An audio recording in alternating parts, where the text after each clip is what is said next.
ऐतिहासिक और बहुत महत्वपूर्ण कार्यक्रम में मेरे साथ मंच पर उपस्थित महाराष्ट्र शासन के लोकप्रिय मुख्यमंत्री श्रीमान एकनाथ शिंदे जी, महाराष्ट्र शासन के उप मुख्यमंत्री श्री देवेंद्र फडणवीस जी, श्रीमान चंद्रकांत दादा पाटिल जी, महाराष्ट्र के मंत्री महोदय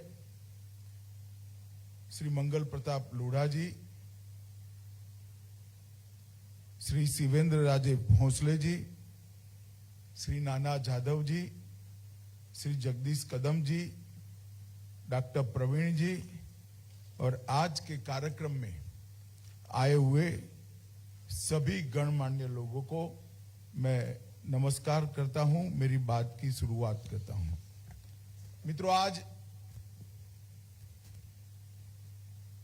पूरे देश के और विश्व भर में शिवाजी के जीवन से संदेश लेकर प्रेरणा लेने वाले सभी शिव भक्तों के लिए बहुत महत्वपूर्ण दिन है, बहुत ऐतिहासिक दिन है, क्योंकि आज शिव जयंती भी है और आज यहां पर बाबा साहेब पुरंदरे का स्वप्न को जमीन पर उतरता हुआ देखने का भी दिन है, जिससे कई सालों तक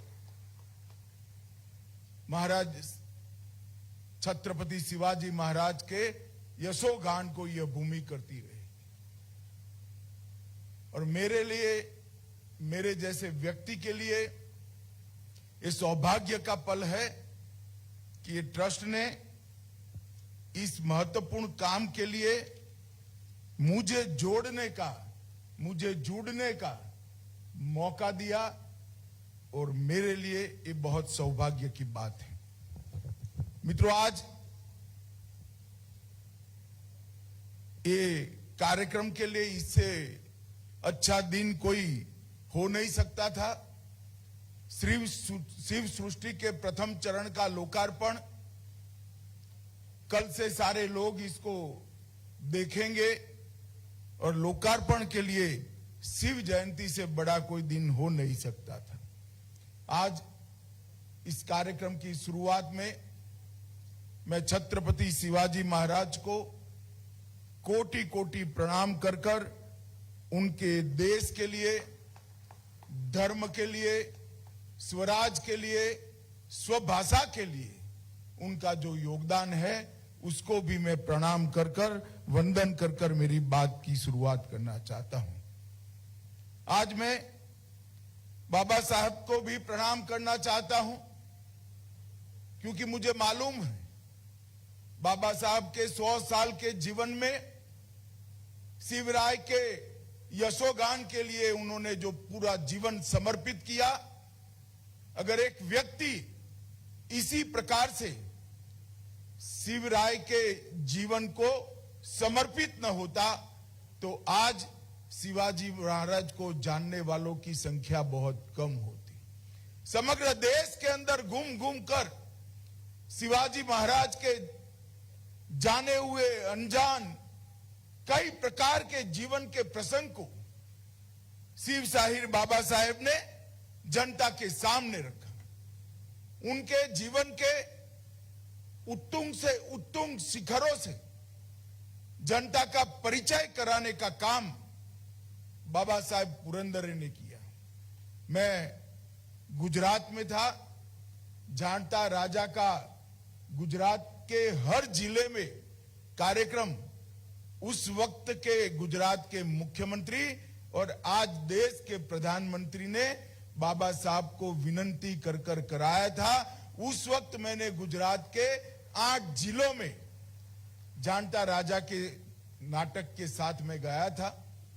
उस वक्त युवा जिस प्रकार से शिवाजी महाराज की जय के नारे लगाते थे, कार्यक्रम शुरू होने के पहले और कार्यक्रम समाप्त होने के बाद वो दोनों की तीव्रता में 3 से 4 गुना अंतर होता था। आते थे तो एक नाट्य रूपांतर देखने के लिए और जाते थे शिवाजी महाराज के अनन्य भक्त बनकर। ये इतना बड़ा कार्यक्रम पूरे देश भर के जिले जिले में लेकर वो घूमे, और आज बाबा साहेब है नहीं, परंतु उनका स्वप्न साकार होने जा रहा है। मैं ट्रस्ट के सभी ट्रस्टियों का मनपूर्वक अभिनंदन करना चाहता हूं कि आपने इस काम को आगे बढ़ाने का फैसला लिया है। और एकनाथ जी ने कहा काम रुकेगा नहीं। एकनाथ जी, मैं और आप क्या होते हैं? ये ईश्वरीय काम है। शिवराय की प्रतिष्ठा ही ऐसी है कि ये काम कभी रुकने वाला नहीं, ये काम आगे ही बढ़ने वाला है। और एक काम, ये ईश्वरीय काम। मित्रों, आज मैं यहां पर आया हूं तब हिंदी कवि मैथिली शरण गुप्त ने श्री रामचरित्र के बारे में एक बात कही थी। मैं आज शिव छत्रपति के बारे में इसको जोड़कर कहना चाहता हूं। उन्होंने कहा, राम तेरा चरित स्वयं ही काव्य है, कोई कवि बन जाए ये तो सहज संभाव्य है। राम का चरित्र ही अपने आप में काव्य है, कोई भी व्यक्ति कवि बन ही सकता है चरित्र को पढ़कर। शिवराय का जीवन ही एक ऐसा संदेश है जो आज भी कश्मीर से कन्याकुमारी और द्वारका से कलकत्ते तक, गंगा सागर तक सभी लोगों को प्रेरणा देता है, सभी लोगों को प्रेरित करता है। और ये शिवाजी महाराज का जीवन चरित्र बाबा साहेब पुरंदरे से शिव शाहीर बाबा साहेब पुरंदरे का नाम में जो परिवर्तित हुआ, इसमें बाबा साहेब पुरंदरे का बहुत बड़ा योगदान है। शिव स्तुति करना अलग बात है। शिवाजी महाराज के जीवन को, उनके कर्तृत्व को अनेक जगहों पे बिखरे हुए इनके जीवन के 50 साल एकत्रित करना, अधिकृत दस्तावेजों का संकलन करना, दुनिया भर से, मैं बहुत सोच समझकर शब्द प्रयोग करता हूं, दुनिया भर से भिक्षा मांगकर दस्तावेजों को एकत्रित करना और एक शिव चरित्र का इतिहास नई पीढ़ी के लिए तैयार करना, वो बाबा साहेब ने इस देश पर बहुत बड़ा उपकार किया है। मित्रों, आज मैं एक ऐसे व्यक्ति ने क्या ऐसा उत्तुंग कार्य, इसका लोकार्पण में मैं हिस्सेदार हुआ हूं, इसका भी मुझे बहुत आनंद भी है और मैं गर्व भी महसूस करता हूं। बाबा साहब ने अपने जीवन में गोवा मुक्ति संग्राम, दादरा नगर हवेली मुक्ति संग्राम, दीव दमन मुक्ति संग्राम, इस सब में जुड़कर एक यशस्वी योगदान दिया। एक देशभक्त के नाते इनका एक कर्तृत्व था। मगर बाबा साहब पुरंदर के जीवन के सारे काम एक और छत्रपति शिवाजी महाराज का यशोगान एक और, ये काम बहुत भारी किया, इसका पलड़ा बहुत भारी है। मित्रों, आज यहां पर 4 चरण में से पहला चरण समाप्त हुआ है। 438 करोड़ का ये प्रोजेक्ट बनाया है, बड़े साहस के साथ बनाया है। मगर मुझे पूरा विश्वास है कि प्रोजेक्ट निश्चित रूप में तय किए हुए टाइम टेबल में ही समाप्त होगा, इसका मुझे पूरा भरोसा है। प्रथम चरण में देख कर आया हूं। पहले चरण में 60 करोड़ की लागत से शिवाजी महाराज के जीवन के अनेक घटनाओं को संजोने का प्रयास किया है। 3D मॉडल में शिवकालीन दुर्गों का सफर, शिव राज्याभिषेक का प्रसंग और महाराज शिवाजी महाराज का आगरा और मुगलों की चुंगल से निकलना, एक कई प्रसंगों को एक साथ यहां पर संजो कर रखा है। कई लोग पढ़ते नहीं हैं शिवाजी महाराज का जीवन चरित्र, सब लोग पढ़ पाए संभव भी नहीं, उपलब्धता भी नहीं होती है। मगर यहां जो आएगा वो शिवाजी महाराज के जीवन को तो जानकर जाएगा ही जाएगा, शिवाजी महाराज के संदेश को भी लेकर जाएगा। क्योंकि मैं मानता हूं महाराज छत्रपति शिवाजी महाराज ये कोई नाम नहीं है, एक विचार है। ये विचार है स्वधर्म के लिए जीने का, ये विचार है स्वभाषा के लिए जीने का, ये विचार है स्वराज के लिए हमेशा जान को बलिदान करने की तत्परता दिखाने का। ये विचार को यहां से युवा पीढ़ी प्राप्त कर कर जाएगी, इसका मुझे भरोसा है। 1967 में अप्रैल माह से सातारा की राजमाता सुमित्रा राजे भोंसले श्रीमंत छत्रपति प्रताप सिंह महाराज के मार्गदर्शन में बाबा साहेब पुरंदरे द्वारा सातारा में प्रतिष्ठान की स्थापना की गई और तब से पूरे देश भर में बाबा साहेब ने 12,000 से ज्यादा शिव व्याख्यान किए, 1200 से ज्यादा जानता राजा महानाट्य के प्रयोग किए और उसमें से जो कुछ मिला ये यहाँ पर लगाकर ये पूरे भारत को संदेश देने की एक बहुत बड़ी जगह बनाई है।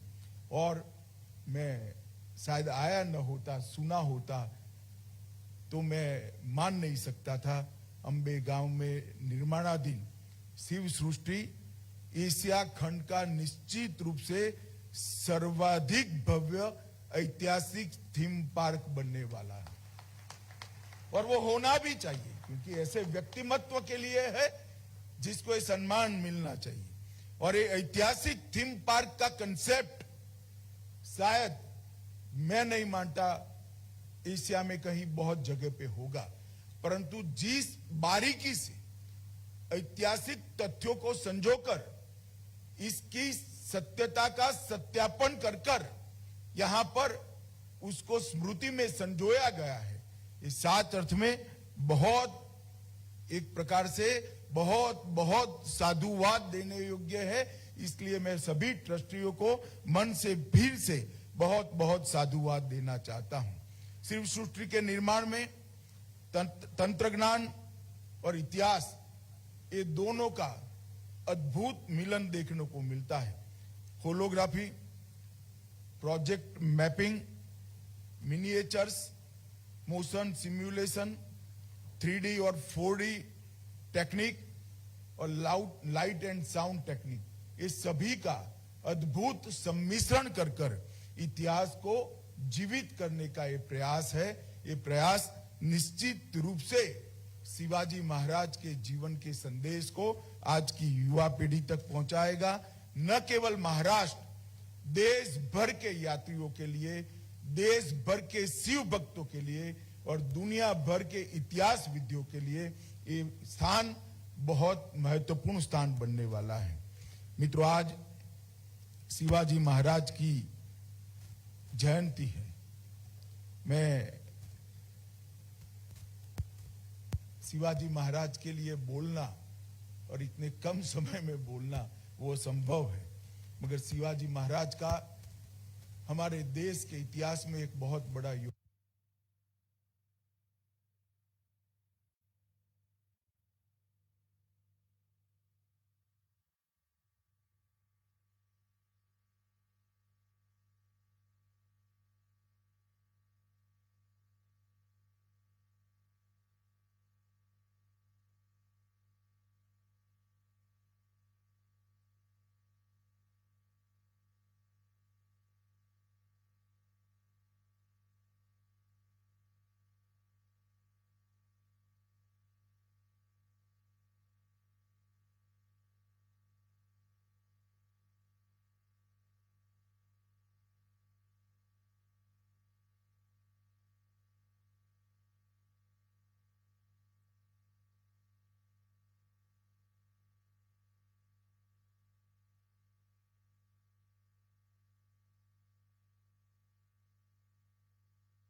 और हमें ये दैवत है, एक कौवत है कि इन अत्याचारों का हम सामना करेंगे, लड़ेंगे, मरेंगे, परंतु स्वराज प्राप्त कर कर रहेंगे। और शिवाजी महाराज का ये संदेश, शिवाजी महाराज का ये विचार उनके बाद भी सन 57 तक, 1857 तक दिखाई पड़ा। मित्रों, जो शुरुआत शिवाजी महाराज ने अपने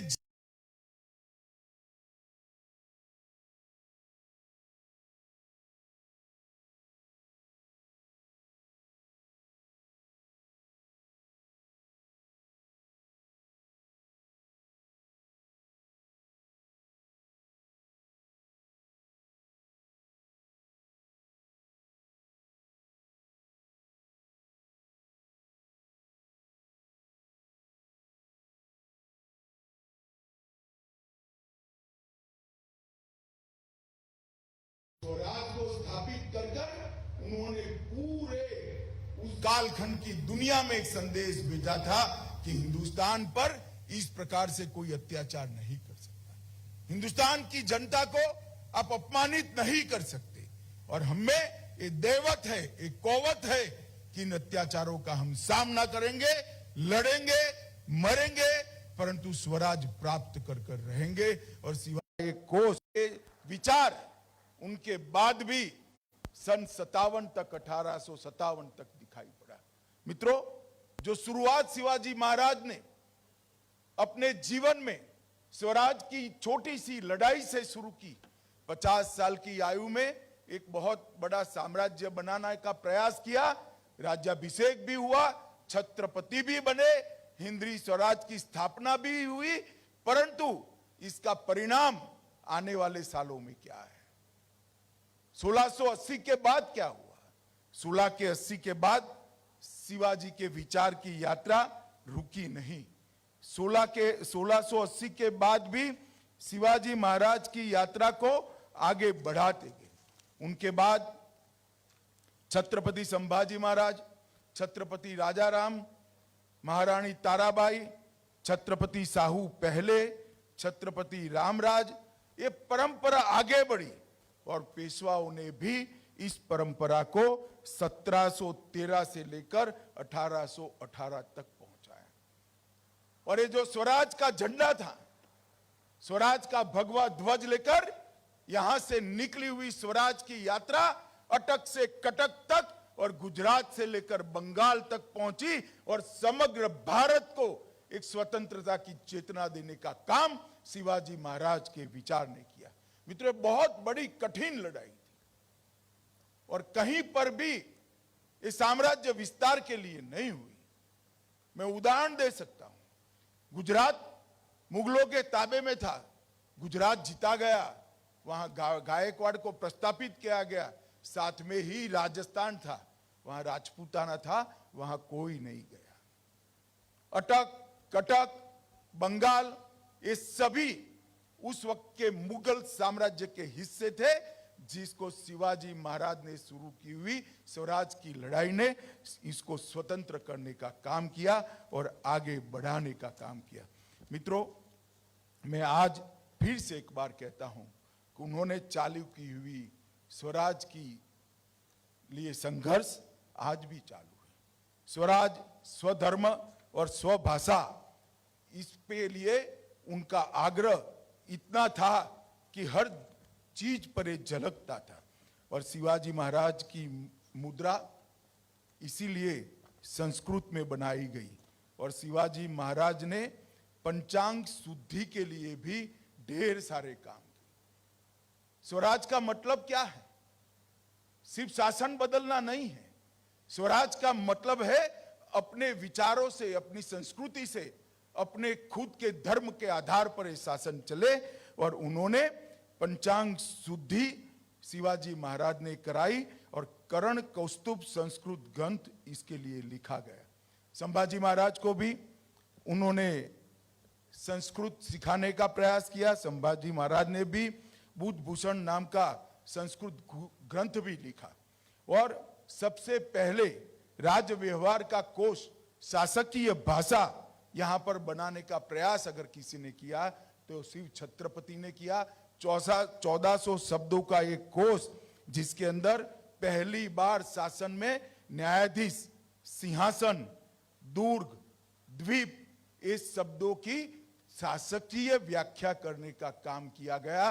और पहली बार लंबे समय के बाद हमारी स्वभाषा में शासकीय शब्दकोश अगर किसी ने बनाया तो शिवाजी महाराज ने भी। मुगलों और पर की आक्रांताओं के शासन में अनेक मंदिरों को तोड़ा गया।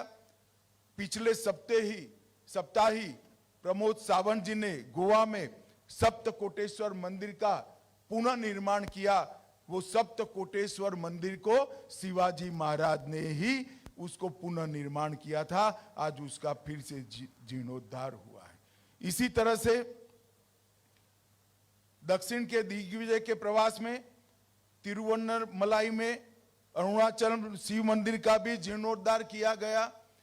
उन्होंने ढेर सारे मंदिर को सामने बड़े बड़े द्वार बनाए और एक प्रकार से जो विध्वंस उस वक्त फैलाया गया था, कुछ टीका करे बगैर उन्होंने अपनी कृति से उसको रिपेयर करने का काम किया।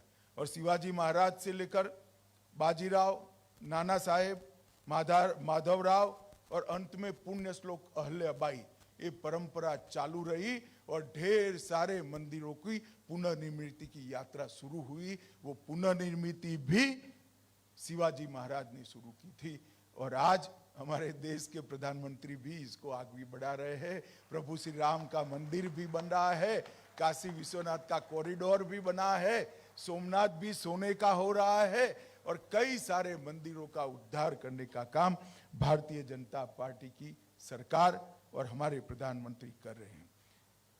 मित्रों, शिवाजी महाराज ने स्वराज का उद्देश्य भी बहुत स्पष्ट कर दिया था। पहली बार जो भारतीय इतिहास के अभ्यासु लोग होंगे और भारतीय परंपरा में शासन व्यवस्था का जिसने अभ्यास किया होगा, पहली बार बहुत लंबे कालखंड के बाद अष्टप्रधान मंडल की कल्पना को शिवाजी महाराज ने चरितार्थ किया। स्वराज के बाद सुराज की दिशा में भी उन्होंने बहुत बड़ा काम किया। पेशवा, अमात्य, मंत्री अथवा वाकिया, सचिव अथवा चिटनीस, सुमंत अथवा दबीर, सेनापति, पंडित राव और न्यायाधीश, ये 8 विभागों में शासन को उन्होंने बांटा और शासन के सूत्रों को लिपिबद्ध करने का काम बहुत समय के बाद शिवाजी महाराज के नेतृत्व में हुआ। और इसी से हमें मालूम पड़ता है कि कितनी बारीकी से स्वराज के साथ साथ सुराज की कल्पना की। पंडित राव और न्यायाधीश छोड़कर सारे लोगों को युद्ध में जानना पड़ता था और 3 मंत्रियों कर आगे नहीं गए। 3 युद्ध ऐसे है जिसमें शिवाजी महाराज ने हरावल दस्ते का नेतृत्व किया, जो तोपों के गोलों को झेलकर आगे बढ़ता है, इसका नेतृत्व शिवाजी महाराज ने किया। अब जल खान के वध की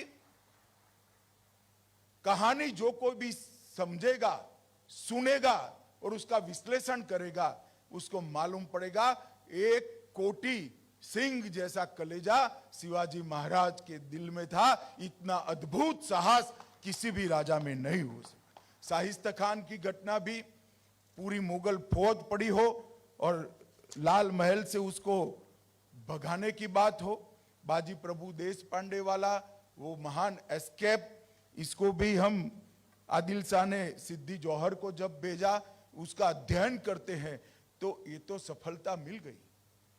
न मिलती तो स्वराज के लिए अपना जान का बलिदान ही देना था। शायद ही किसी स्वराज के योद्धा ने इतने फ्रंट फुट पर जाकर स्वराज की लड़ाई लड़ी होगी। और जब आगरा में स्वयं गए, लगता था कि अभी महाराष्ट्र को थोड़ी शांति चाहिए, युद्ध नहीं चाहिए। और आगरा गए, जब आगरा के दरबार में औरंगजेब ने उनका अपमान किया, गए थे वो शांति प्रस्थापित करने के लिए, सोच समझ कर गए थे, परंतु जब अपमान करा तब ये व्यक्ति ने सोचा ये मेरा अपमान नहीं हो रहा है, हिंदवी स्वराज का जो हम स्थापना कर रहे हैं इसका अपमान हो रहा है, वो रूट कर वहां से बाहर आए, जेल में भी गए और औरंगजेब के दुर्दांत शासन की आंख में धूल झोंककर सफलतापूर्वक वो और संभाजी राजे दोनों बाहर निकला। मित्रों, एक जीवन में इतने सारे ऐसे प्रसंग जो शायद कोई दूर से पढ़े तो फिल्मी लगे, सच न लगे, ऐसे प्रसंगों को जीने वाला ये जीवन था। और उन्होंने शिव मुद्रा का अंतिम वाक्य समझने जैसा है कि स्वराज का उद्देश्य क्या है। शिव मुद्रा का अंतिम राज्य वाक्य है, ऐसा मुद्रा भद्राए राजते। इसका मतलब है ये मुद्रा लोक कल्याण के लिए काम में आने वाली मुद्रा है। राज्य का उद्देश्य लोक कल्याण का है, उपभोग का नहीं। और उन्होंने इस दुनिया के सभी शासकों के लिए एक उदाहरण प्रस्तावित किया कि उपभोग शून्य स्वामी कैसा हो सकता है। स्वयं तो राजा थे, छत्रपति थे, मगर कभी महलों में नहीं रहे, किलों में रहे। स्वयं हर बारिश के 4 महीने छोड़कर हर बार एक सवारी लेकर निकले और हिंदवी स्वराज को फैलाते गए। और उपभोग शून्य स्वामी, राज्य के धन का अपने लिए कदापि उपयोग न करने वाला स्वामी कैसा होता है, राजा कैसा होता है, उसका उदाहरण शिवाजी महाराज ने हमारे सामने रखा है। अब शिवाजी महाराज ने किसानों के लिए सिंचाई और कृषि कर डालकर उनके कल्याण की अनेक योजनाएं को लागू कर देश की अर्थनीति, ग्राम आधारित अर्थनीति का भी नींव डालने का काम किया। उनके समय में महाराष्ट्र में पूरी संत परंपरा का, उस वक्त अंग्रेज आ चुका था, पश्चिमी तटों की सुरक्षा करे बगैर, उस पश्चिमी तट से होने वाले व्यापार को सुरक्षा करे बगैर इस देश को लंबे समय नहीं चलाया जा सकता। उन्होंने नौ सेना की स्थापना की और 1665 में बसरूर पर हमले का खुद नेतृत्व किया। वो युद्ध पोत पर वहां लड़ने के लिए गए। मित्रों, शिवाजी महाराज के बाद भी इस स्वराज का विचार जो शिवाजी महाराज ने शुरू किया वो चल पड़ा और कई सालों तक देश के अंदर अपनी मूल विचार, मूल संस्कृति, अपना स्वधर्म के लिए, स्वभाषा के लिए और स्वराज के लिए जीने वाले, लड़ने वाले, मरने वाले लोगों की एक बड़ी फौज की निर्मित हुई। शिवाजी महाराज के जीवन को कभी भी इसका वर्णन कोई नहीं हो। कौन इन्होंने झेली हुई यातनाओं को अनुभव कर सकता है। एक व्यक्ति जो स्वभाव से संवेदनशील है, स्वभाव से सत्वशील है, वो जब सूरत लूटने जाता है क्योंकि मुझे राजकोष चाहिए, कितनी वेदना होगी उस व्यक्ति के मन में, इसकी अनुभूति कोई कर नहीं सकता है।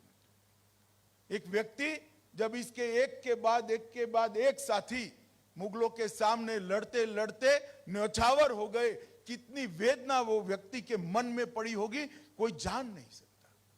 जब तानाजी नहीं रहे, जब बाजी प्रभु नहीं रहे, क्या बीती होगी उनके दिल पर, क्योंकि वो साथी मानने वाला व्यक्ति था, वो राजा बनने वाला व्यक्ति नहीं था। इनकी मन की वेदना, उनका परिताप, इसका कोई अनुभव नहीं कर सकता, उसका वर्णन भी नहीं हो सकता। और मित्रों, वहां से जो परंपरा चली, महादजी सिंधिया ने 1771 में दिल्ली का कब्जा लिया, वहां तक पहुंची। इसके बाद इससे भी आके मराठा फौज गई और अटक से कटक तक का पूरा साम्राज्य बनाया।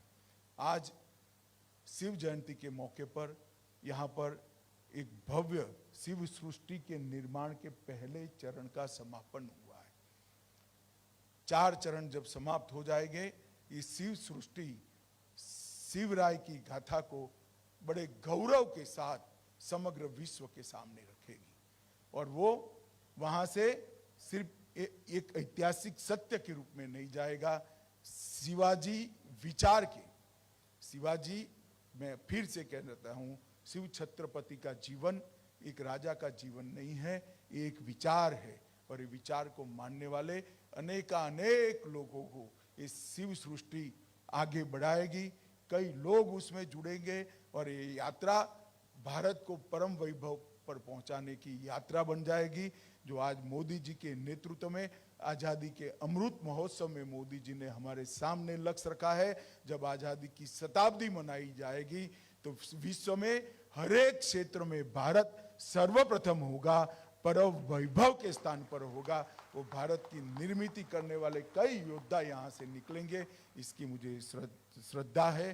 फिर से एक बार बाबा साहब पुरंदरे का ये महान प्रयास को मैं दो हाथ जोड़कर प्रणाम कर बाबा साहब को श्रद्धांजलि देना चाहता हूं, क्योंकि उनका ये प्रयास आने वाले कई वर्षों तक स्वराज, स्वभाषा और स्वधर्म के लिए संघर्ष करने का विचार कई लोगों में प्रेरित करे, कई लोगों को प्रेरित भी करेगा और कई लोग ये विचार को लेकर आगे बढ़ेंगे, इसकी मुझे श्रद्धा है। फिर से ट्रस्ट के साथ जुड़े हुए सभी लोगों का इस पुण्य कार्य में मुझे उपस्थित रहने का मौका देने के लिए धन्यवाद कर मेरी बात को समाप्त करता हूं।